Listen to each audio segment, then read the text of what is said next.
Hello, everyone, and welcome to the Paperback Possibility Podcast. If this is the first episode you're seeing, hello, welcome in. My name is Ashley. And I'm Alfie. And we are two people who very much like books. That is true. A lot of people in the world. But our podcast is a little bit different. This is a standout episode, but... Bonus episode. It's a bonus episode. Usually what we do is Alfie and I take turns to pick two books and the other person chooses which one we're going to read for the next month. This month, Alfie and I are reading Deadly Education, a book by Naomi Novik, I think is her name. Mm-hmm. And we are enjoying... Well, I've just started it. I don't know if you've started it yet. No. But in the meantime, Alfie and I went on holiday last week and we decided we wanted to have a beach read. Because we went to the coast. Because we went to the coast. And we decided we wanted to have something unserious to read and just relax. And actually, like, for me, after reading The Handmaid's Tale, and that episode is probably up already. Yeah, but it goes to that. That's a long, heavy... boring book to read. Very good, obviously, and it has lots of academic context, but it was quite dull and not a lot of fun. The Handmaid's Tale is something that I have wanted to read for ages. We decided we couldn't because, well, I DNF'd it. I didn't finish it because I couldn't do it. But Alfie slogged through. We've got that podcast up now, so you can go and watch that or listen to it if you're on Spotify or YouTube. Let us know what you think of that in the comments of that podcast as well. But at the end of that podcast, we teased what we were going to do for this little mini episode. Mm-hmm. We decided we were going to read a book for a beach. We walked into The Works, which is a UK chain store, which does a lot of like stationery equipment, books, just a lot of like everything and nothing. Like, it's one of my favourite places to go. It's a great shop. And one of the books that was on the shelf was a book called Beach Read by Emily Henry. And we literally... Perfect. ...knew that we wanted to read a beach read. We were calling it a beach read. And then there was a book that was literally called Beach Read. Yeah. So we thought, do you know what, that's perfect. I read the blurb and fell in love with the idea of it immediately. So we bought it on Kindle. We both read it. And we're here. Before we get into it, I'm going to read you the blurb. January is a hopeless romantic who narrates her life like she's the lead in a blockbuster movie. Gus is a serious literary type who thinks true love is a fairy tale. But January and Gus have more in common than you think. They're both broke, they've got crippling writer's block, and they both need to write bestsellers before the summer ends. The result? A bet to swap genres and see who gets published first. The risk? In telling each other stories, their worlds might change entirely. Set over one sizzling summer, Beach Read is a witty love story that will make you laugh a lot, cry a little, and fall head over heels. I liked it. So did I. I have so much to say about this book. The podcast, usually what we do is we split it into two halves. Mm-hmm. We've got the first half, which is where we sort of loosely describe the book, and then the second half we go into spoiler territory. Mm-hmm.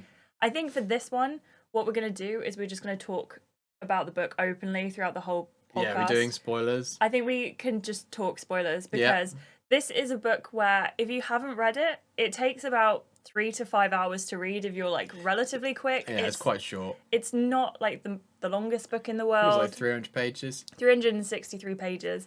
But it's not like a hard 363 pages. No. It's very easy to read. It's just good. I like contemporary romance anyway. You aren't a fan. It's not that I'm not a fan. I have nothing against it. It's just not for me. Just generally, I just find these stories to be... They don't have the thing that I'm looking for. Yeah, but you always want like something big and something like... I like something big or something dark. Yeah. That's usually what I'm after. But yeah. If we go into content warnings for this book, there's a lot of death. Yeah. Which I liked. There's a lot of familial relationships being discussed. There is a grumpy sunshine romance, which isn't really a content warning, but it's a theme. Grumpy sunshine. Yeah, I don't know what that is. So there's loads of different tropes for books, especially books that have like a romance through the core. Yeah. So for instance, like age gap romance. Oh, okay, yeah. Grumpy sunshine describes the relationship because of the two characters. Yes, got it. Gus and January. Oh, it's a whole world I didn't know about. There's a lot of alcohol mentioned. There's cults mentioned. which is so strange. That was my favourite part of the book. I was like, I want to know about this. Yeah. And I think that's about it for content warnings. Yeah. I do apologise if I've missed anything. The book basically starts with our main character, January, turning up at her new house. Mm-hmm. Why is it her new house? Because she found out that throughout her whole perfect childhood, her parents were so in love from the beginning. They just are the dream couple. Her mum gets diagnosed with cancer. That's another content warning. That's another content warning right there. Her mum gets diagnosed with cancer twice in her life. She goes through it. She gets past it. Then she gets hit by it again. January didn't realise until after the beginning of the sort of book that her dad actually cheated on her mum during one of her cancer. Yeah, I think the implication is he did it through both. Is it? I think from what I remember, so I finished the book last night.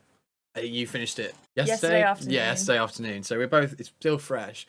From what I got was that when it got difficult, he'd go. Right. And that was how he responded to her diagnosis. And I think a lot of the book is January trying to come to terms with the fact that he would do something like that. When her mum needed him the most, he would leave. But she also kind of, because she loved him, January's mother, she didn't like it, but she kind of understood why that was happening. So that was a whole interesting. That's like the whole reason it's there. And then January arrives at this house, and it's the house that her dad had owned, I assume. So like how much money this guy has. He did. He bought it. Yeah, he owned this house and basically lived there during his affair. Yeah, his various escapades with this woman. It wasn't that he was cheating with multiple women. He was cheating with one singular woman. Yeah. Her name is Sonia. She is a big theme throughout the book. She is always sort of there, always sort of not there, but she still lives in this town that January has moved into this house of. Yeah. She's moved into the house because she doesn't have anywhere to live, because she is a broke author, and she doesn't have to pay rent on the house because it's already owned. She needs to go through this house and sell all the furniture to eventually sell the house as well, so that she can get rid of that from their assets, I suppose. Yeah. And when she moves in next to this really grumpy neighbour, who we don't know at the time, but he's celebrating his birthday. He is like everything she hates.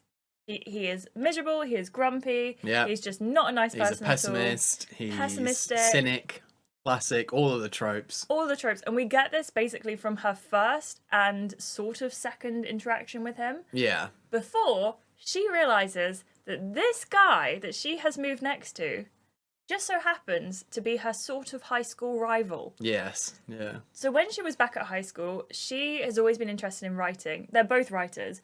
And Gus, who is the neighbour, spoiler alert, the neighbour, he was really into like sort of more serious, dark, deep books.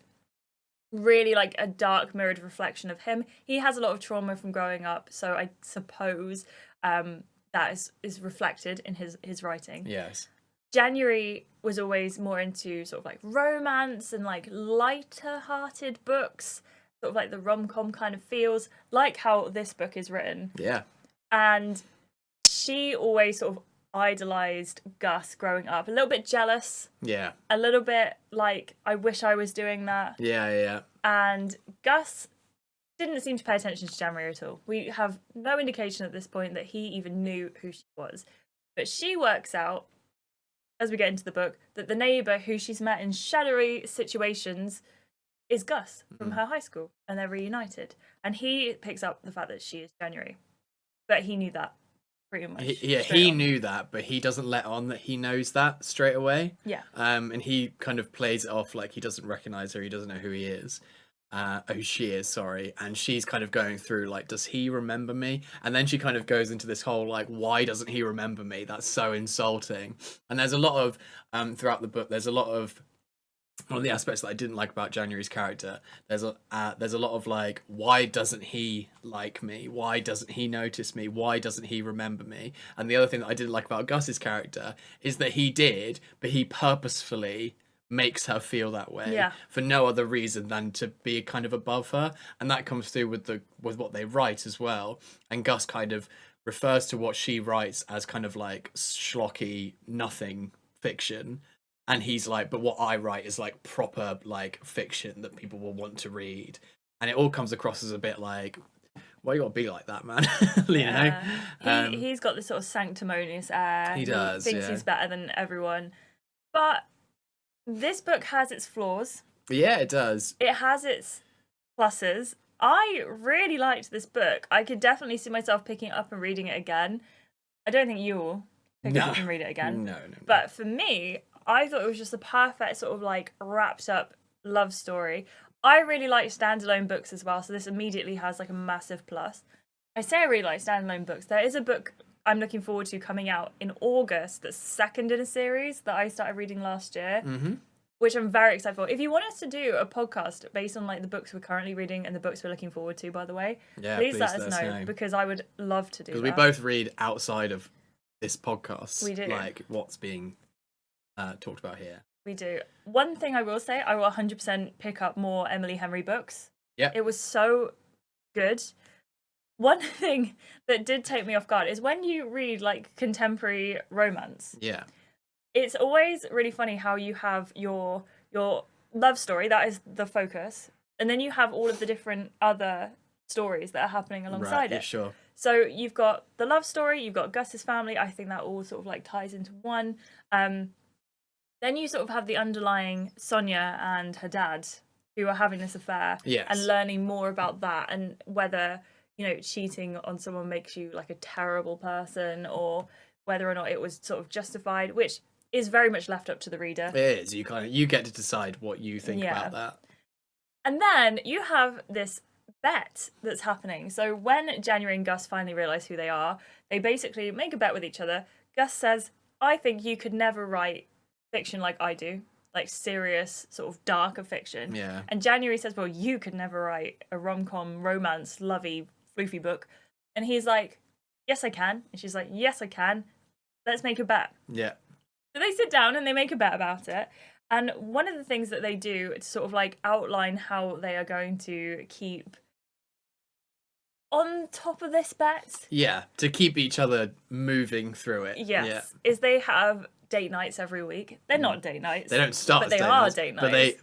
they don't start as date nights, but I would say they become date nights almost immediately. Yeah. That's the one thing. Just to pause as a side note whilst we're talking on this specific thing, I very much felt like there wasn't really any build up. They hated each other, and then literally before the end of the first date night, they're both like holding hands and they're like touching each other, and it's like, well, this has gone from 0 to 100 like that.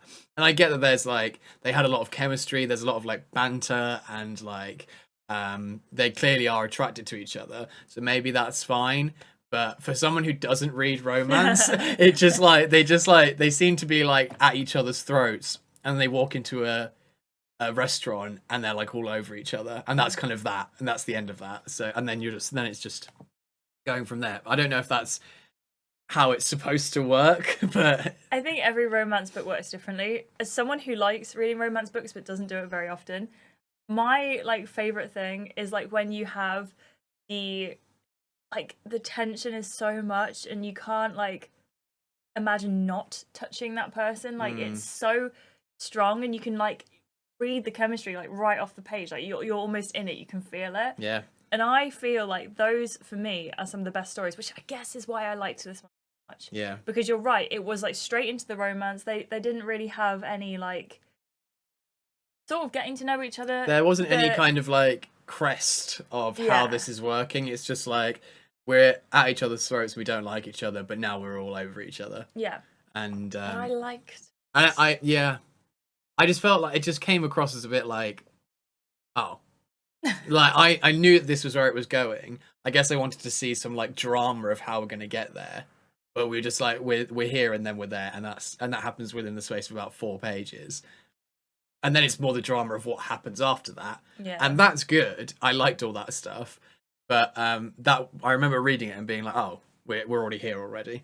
So they do get to know each other throughout the course of the book. It's not like they just jump each other. And to be fair, we don't get any spice until about 70% of the way through. Yeah. And there is spice. Oh, there is spice. There is spice. Goodness me, it is spicy. It's not as spicy as a spicy book. No, it's very clean, I would say, and classy. It's not like, it's not smutty, but it's very classy and very sensitive.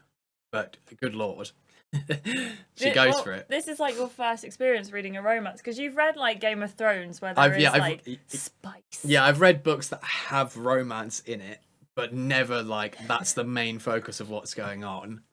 There's so much to talk about in this book. There is so much, and also nothing, because it is very much like a pocket of like a scoopy pocket. Firstly, I wanted to film this podcast on the beach. Yes. Neither of us finished it in time. No. But also, it was rainy and windy the whole week we were there. There was no way we could have filmed it on the beach. Like, even if we had all of the equipment and everything set up, it just wouldn't have happened. A very windy episode.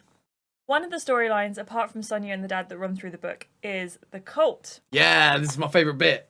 So the date nights sort of divulge into, well, also we need to go and find, out more for our books. We need to do some research. And Gus's books are very heavily research focused. Yeah, they're very based in reality, dark situations that have happened in reality, which he then creates a fictional work out of. Mm-hmm. And so he's researching this cult that was really horrible to its members.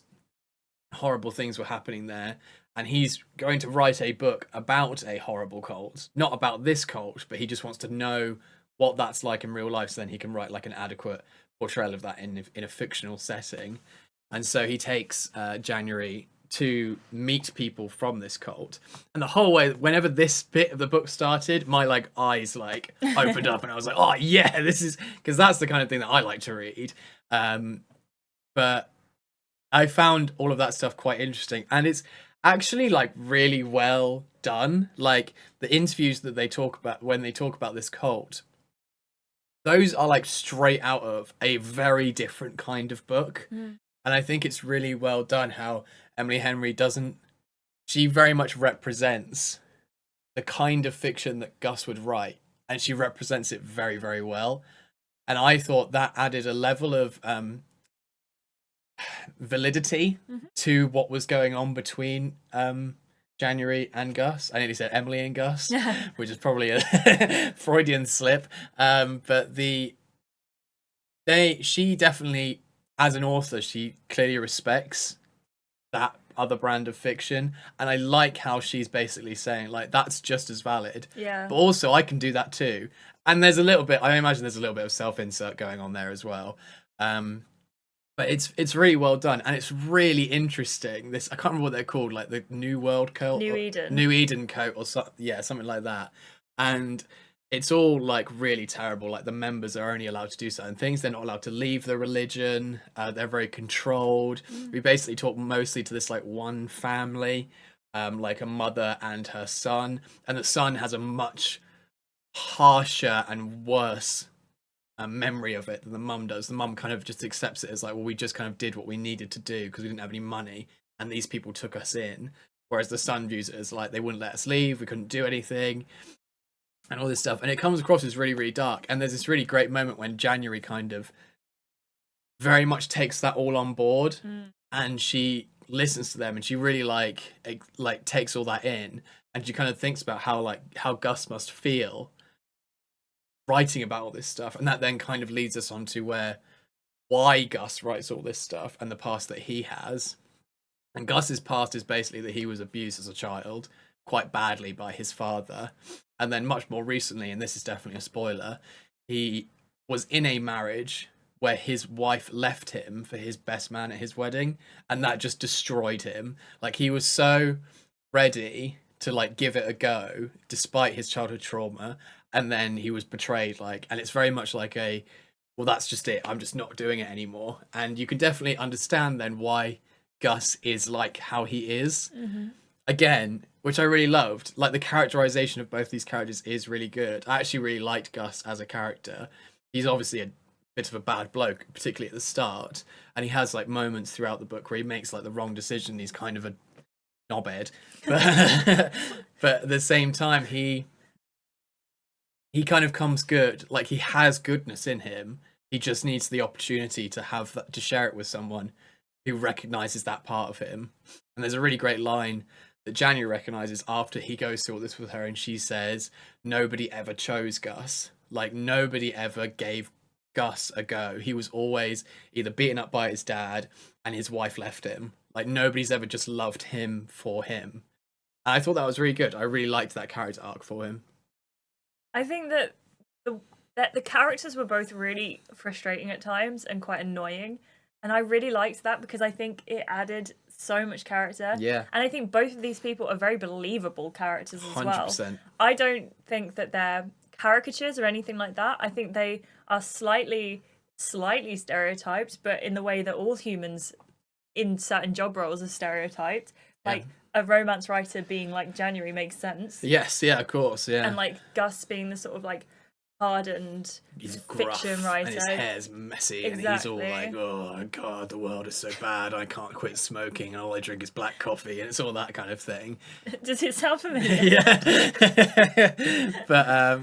But that's how he is. Yeah. And he's believable as that person. Yeah. He doesn't come across as like a painting. He comes across like a real. And January's the same. I think they both have like very severe flaws. We were talking about this morning. For instance, Gus is like so ready to give up. Yeah. Like all the time. He's so scared of commitment. And to be fair, it does make sense after his wife left him and his childhood never really had that sort of solidity that you want. But every time he and January get a little bit closer, he runs. He pulls away, yeah. And I don't love that. But also, January is so apathetic. She is. She just goes, you know what? That's fine. He wants to do his thing. He can do this, which I do think is fair. But also, like, this is a really sort of like deep romance story in a lot of ways. And why are you not fighting for him? Like, you really like him. You love him. You're borderline like you love him from like the start. Absolutely. And she, building on that, she just kind of lets a lot of what happens in the story just happen to her. She doesn't really push out any kind of like, no, I'm going to do something about this. I'm going to do this. She just kind of lets Gus kind of do what he wants with her because she loves him. And then ultimately just kind of hopes that her love for him will just kind of make him better. Yeah. Which it does. But at the same time, reading that, I was a bit like, I don't love that. Mm-hmm. I don't think it sends quite the right message. I think it portrays January as quite a meek person and a bit of a walkover, and she's just kind of waiting for. And she even talks about that. She literally refers to herself as a rabbit, and he's like a predator, and so she can't do anything. She's just completely at his mercy. Which I'm sure has elements of when I think about romance, right? So I like a lot of romance that I hear about is only about like what people on the internet say is wrong with romance today, and it's the Twilight thing. It's the little kind of meek woman meets this like strong, mysterious, dark man and just kind of lets him like run all over her until her love for him kind of fixes him. And I did get a little bit from this book. I didn't love that. I was hoping for a bit more from January, a bit more fight, a bit more like, no, I'm taking control of this situation, and I'm telling you, Gus, that you're being you're not. It's not right what you're doing. We only really get one scene of that, and his explanation is given, and she's like, okay, all is forgiven, which I don't love. Again, I think she should then hold him to a bit of a higher standard and be like, no, you treated me really badly. Like, I understand why you did it. You still treated me really badly, and that's just not on. But we don't get any of that. There's something to be said for just letting people just do their own thing. Like, you can definitely read it as she's not like letting him walk all over her. She's just letting it happen. Like for me personally, I used to fight like so much for things, and now I'm older. I'm like, do you know what? If they don't want to be in my life, I don't care. Like, Yeah. they can go and live their... I mean, I do care, Yeah. but I can't control how someone else is feeling. And you can read it like that, instead of it being he's walking all over her. However, it is definitely a trope in romance that it is like the Twilight thing, and so the lion fell in love with the lamb. Like, it's Yeah. very... What you see is a very strong masculine character, and then a very, not a weak feminine character, but like the woman in the relationship is always a bit like at the mercy of the At the man. whims of, yeah. And that's not necessarily the best thing. I think when you're reading books like this, I don't want to call it like non-serious fiction, because I think all fiction is quite serious. Absolutely. And this just being more of a light-hearted book, I feel like I can make a bit more of an excuse for that. Whether that's right or not, I don't know. That is right. But to your point about her just sort of like letting it all walk over her, one of the themes throughout the book is that January sort of sees herself as the main character in her story, but she doesn't give main character energy. Yeah, that's a really good point. Yeah, that's massive. She is definitely, like, as you say, things happen to her. She doesn't really make things happen. No. And one of the things that really annoys me about January, and this is based on completely my own personal views, when she goes into this house, she's going in armed with a letter from her dad. Yeah. Her dad has passed away, by the way. That's kind of the inciting incident, as Yes. they say in literature studies. She is in this house, her dad's affair house, because her dad has passed away. And it was like mysteriously, but not really, he just suddenly passed away in his sleep. Yeah. And It's left... not really important, like, how that happened. No. And it sort of like left this legacy of like, what? Yeah, the question, Who is this man? Who was my father? Not really like seriously talked about throughout the book, because it's not really the main focal point. No. But at the funeral, Sonia, the affair partner, comes in and hands January a letter and just like, please read this. This is, your dad left this for you. And January's like, nah. And basically keeps the letter away. And she doesn't open it until very, very, very, very, very late in the book. Penultimate chapter, maybe? Something like that. Yeah, penny ultimate chapter. Is that what they call it? Penultimate. Yeah, no, the one before the penultimate chapter. Oh. The penultimate chapter. Well, if you count the epilogue. Yeah, if you count the epilogue as its own chapter. I don't know. But yeah, so she has this letter, and this whole time she just doesn't open it. And that really annoys me, because I feel like I do understand it. My dad has also passed away when he was quite young, and we could never talk to him again. Like, so I, firstly, not knowing that the dad dying was a theme of this book, I was like, oh, okay, well, that's now happening. But also, I do have some kind of understanding of why she wouldn't want to open it, but especially because this is the last thing that she's ever going to hear from her dad. However, I wanted her to open it so badly, so early. Yeah. And obviously that wasn't happening, and that's her decision. Also, Sonia keeps trying to get in contact with her throughout this whole book, and she's just shutting it down. January's like, no, affair partner, bad, the whole time. And I think what annoys me most about this, for instance, at one point, she emails Sonia to be like, what do you want done with the furniture on the porch? Yeah. And she gets a reply from Sonia, and she stops reading it halfway through, and there's literally like a hyphenated gap where she just stops. It's like, give her, like, at least read it. You don't have to reply, but at least read the email. And then I'm sat there as a reader, like, I don't know what side we're supposed to be on, but at this point, and I don't know whether it's me reading through it or whether this is what Emily Henry's doing, but I wasn't getting Sonia's a bad guy throughout the whole book. No, she didn't put out that energy at all. But I think it was more that I'm getting a lot from January that this is all your fault. Yeah, she wants to put the blame on something. Yeah, and she's something terrible's happened to her, and it's happened to her in a way that's really horrible. Like, she's not only lost her father, she's also learned that her father that she had was never actually that man in the first place.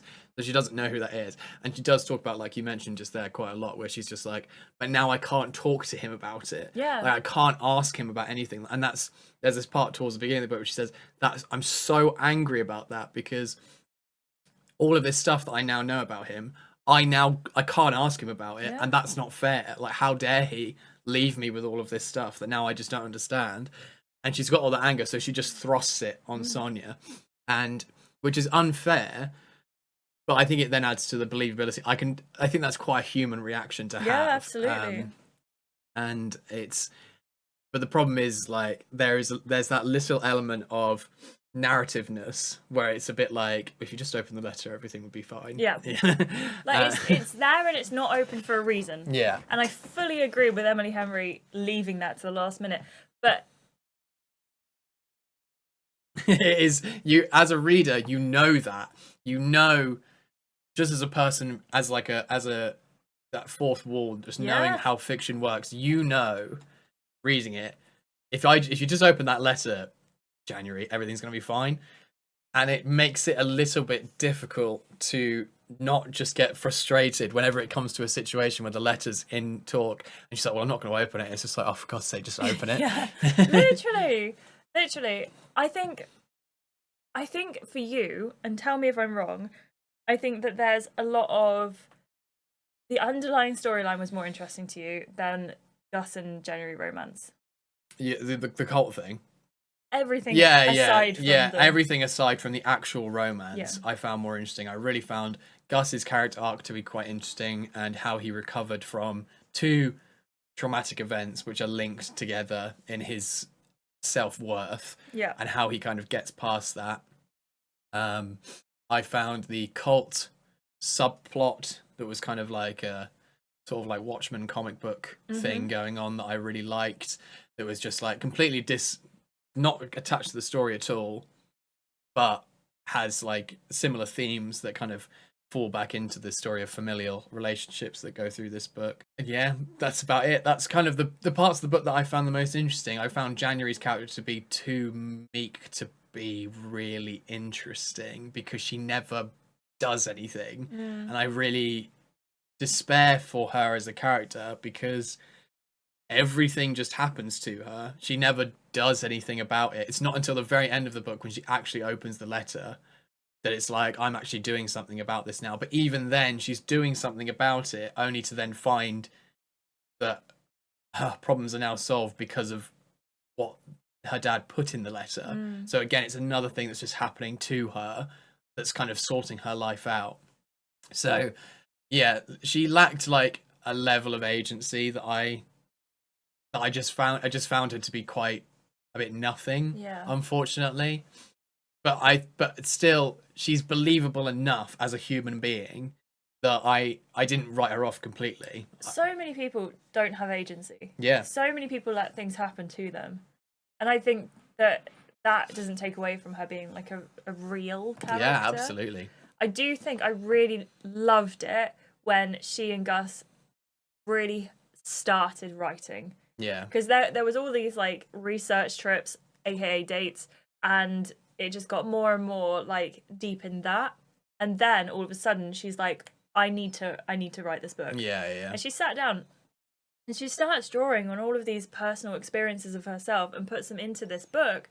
And Gus is doing the same thing. Actually, Gus's book, we got a little bit of a snippet of how it ended at the end. I have no memory of that. Oh my gosh, it was so good though. What was it? It was like my favorite ending of like anything. And it's so he writes this cult book. This is like a spoiler if you don't want to know how like his book in the book ends, but I'm sure if you're reading this far and listening to this far into the... Yeah. But he writes his book about cults. Yeah. And he has his main character whose name is Travis, and Travis and Doris, his partner, managed to escape the cult. Yes, yeah, I remember that. They're driving down the highway, and then the last thing they see is this meteor that the prophet predicted coming towards them. Yes, I do remember that. And hitting the earth. Yeah. And it's not that he saw the meteor, it's that he swerved and then swerved back into the road, as in like, because he was so taken aback by it, that he ended up, they died in a car crash at the end. And that was like sort of Gus's happy ending. Because it's that kind of ironic. They got out, he was happy, the last thing they saw was arguably beautiful, like this massive comet. And then they died. And that's how I like my books to end. But that's Death. again, like, I love standalone films and novels that sort of like have no, like, for instance, Rogue One, the Star Wars story. Great, best one. Brilliant, Yeah. so good, best Star Wars. And please don't argue with me on this because I cannot. Like, this is all opinion. And we also don't care. If the Star Wars fan base comes after us, we don't care. We like that one. That's it. We'll just say that. Yeah. You can have the others. You can have the others, fine. We're not in that fandom, it's okay. It's okay. But yeah, so like Rogue One, I would give you loads more, but I don't want to spoil anything. But all of my favourite stories end up with like something like that. Yeah. So that was just like an added little bonus. A couple of things. I want to read you 2 things I highlighted. Oh, yeah. I like to highlight quotes when I read my books. This is one of my favourite parts of the podcast. I didn't have any for the last couple books. So running through the story, January was in a very serious relationship for 6 or 7 years with a man named Jacques, and that was, what were you were calling him, like, Jacques?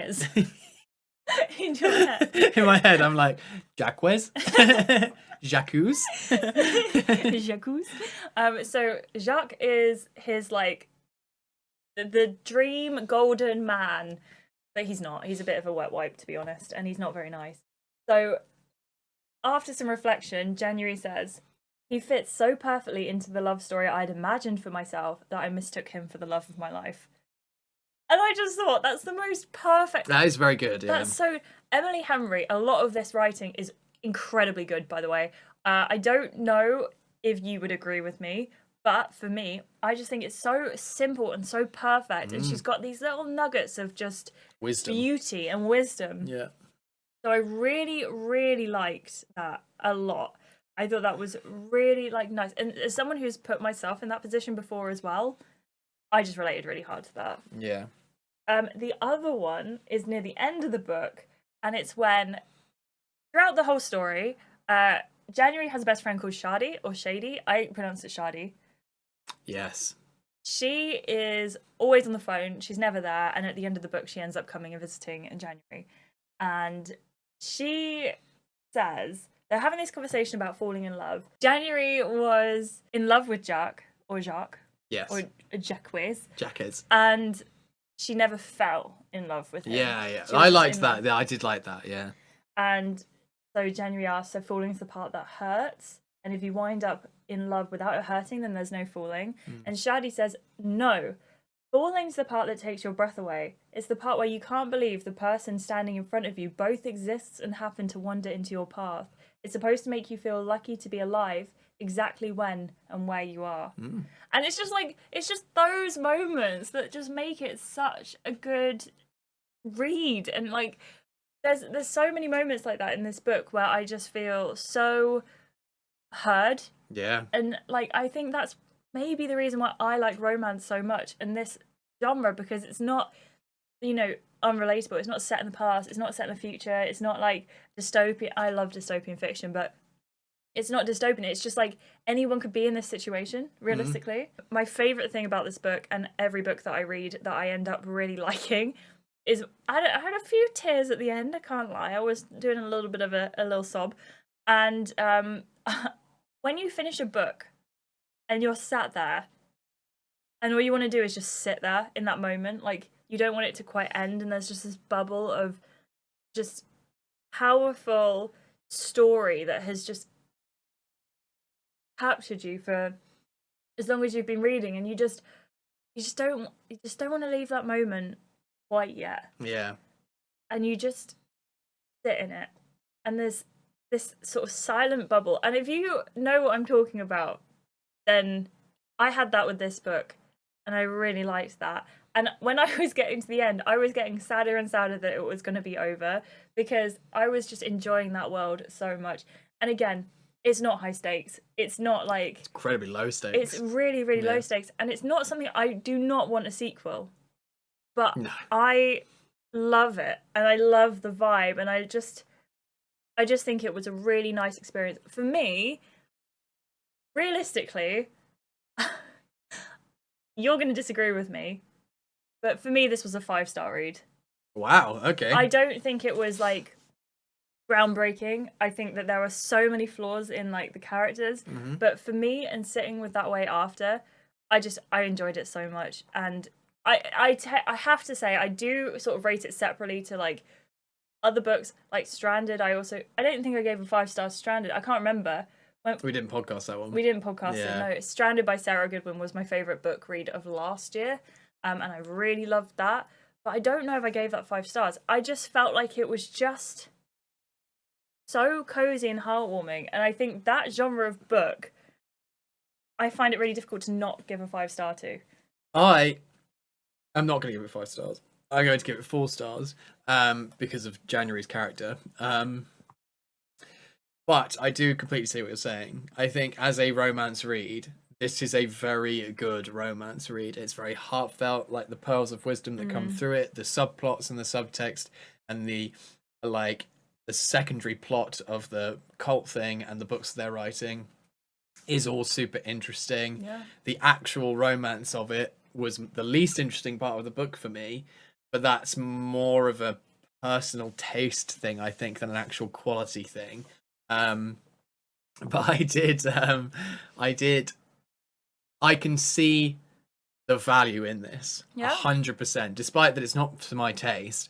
100% I can see the value in this, and I can absolutely understand why someone like you who loves this particular brand of fiction can get so much out of it. Yeah. And as a reader, just as a reader in general, it's always nice to read outside of your own personal taste, and I'm really glad that I read this book. Yeah. I didn't when I got to the end, I wasn't thinking I don't want it to end. I was like, you don't know. Yeah, I'm done now. I want to get back to what I like to read, but I am glad I read it. And I would, if someone said to me, can you just recommend me like an easy romance, I'd be like, beach read, just go buy beach read. Easy, really good, great nuggets of wisdom, good characters, great subplots, you'll have a great time. And I did have a great time. Yeah, it's a book that I wouldn't necessarily recommend to people. If someone says, "What's a brilliant book that you've read?" I've given it a 5 star, but I wouldn't go, "Oh, read Beach Read." Yeah. I'd say like one of the other books that we've read. Yeah. But for instance, my friend Mike, who listens to the podcast, hello Mike. Hello Mike. Very big fan of reading. Yeah. But this is never a book that I'd say to Mike, go read. I think Read. you'd enjoy it, Mike, but I don't think it's something that you would if you were go looking out of for your way. if you're looking for a recommendation, this wouldn't be it. Yeah, this isn't it. But it's so good, and if you are a romance reader and if you do enjoy that, please read this book. It's so nice, and I will check in with you at some point because I'm going to read more Emily Henry books. Yeah, There's even 3 of them I can see here. Exactly, and even if it's just like a carbon copy of this with a different skin, I'm quite happy with that. And I think that's the thing with romance books as well. It's nice like this when there is something a bit different, like the cult thing. There's I have never read a romance book like this, but all of the core things and the structures are the same as every other romance book I've read. Ticking all the boxes. So yeah, ticking all the boxes, but that's so important with this genre. Any genre fiction, I would say you have to tick the boxes. Yeah, absolutely. Horror fiction, which is my thing, you have to tick all the boxes. Yeah. If you don't tick all the boxes, I'm out. Yeah, absolutely. And same with romance or like fantasy or comedy or anything like that. You have to tick all the boxes. And I've always said, if you get your fundamentals right in anything, the thing that you make will be built on a solid enough foundation that it will be good. Yeah. And it might not be incredible. It might not blow the doors off of anything. But if you've got all your fundamentals there and they're correct and they're good, the thing that you've made is a good quality product, and that's what this book is. It is just a good quality romance novel, and I had a great time with it. Yeah, I won't read anything by her again unless we do it for the podcast. Yeah, but I'm never going to say, "Oh, that was a bad book," because it wasn't. It was great. I actually really liked it. I'm really glad. Yeah, I did. I'm really really glad to hear that. Yeah. I'm not going to read it again, but I did like it. Thank you so much for listening to our podcast or watching it if you're watching on YouTube as well. I really appreciate it. Thank you so much for joining us for this little strange bonus episode. It's so weird that we're not going to be picking a book now. I thought that when we just started recording, I was like, whose go is it? Oh, wait, we're not actually doing that this time. I think this is such a lighter read and something that I definitely needed myself before I went on to the next book, which, as we said, was... Deadly Education, thank you. Which is, for some reason, Dark really wizards hard. in a school. Yeah, to get into my head. That's coming out on the 22nd of May, so stay tuned for that if you haven't already. Make sure you follow along with the podcast. If you did enjoy it, please rate it 5 stars. And also, if you're watching on YouTube, please give a like. Make sure you comment down below. It really helps us out. Share us with your friends. Absolutely. We don't do too much marketing. It's just... We do this because we like doing this. Yeah. So if you do want to help push the podcast out, please do. That would be so wonderful. But... please stay safe. Please be well. Let us know if you do read this book as well. You can find me everywhere at Ashleigh Amelia, and you can find Alfie everywhere at Lanky Crisp. Is it just Lanky Crisp? It's Lanky Crisp. Lankey. Key-Y? Lankey Crisp. Like, and that's me food. Everywhere. Yeah. So please come and check us out. Thank you so much for being here. I appreciate you so much for listening to us waffle for 47 minutes. It's been absolutely wonderful. And I've really enjoyed this experience and this book. Yeah, me too. I'm Ashleigh. I'm Alfie. And we will catch you in the next podcast. Bye! Bye!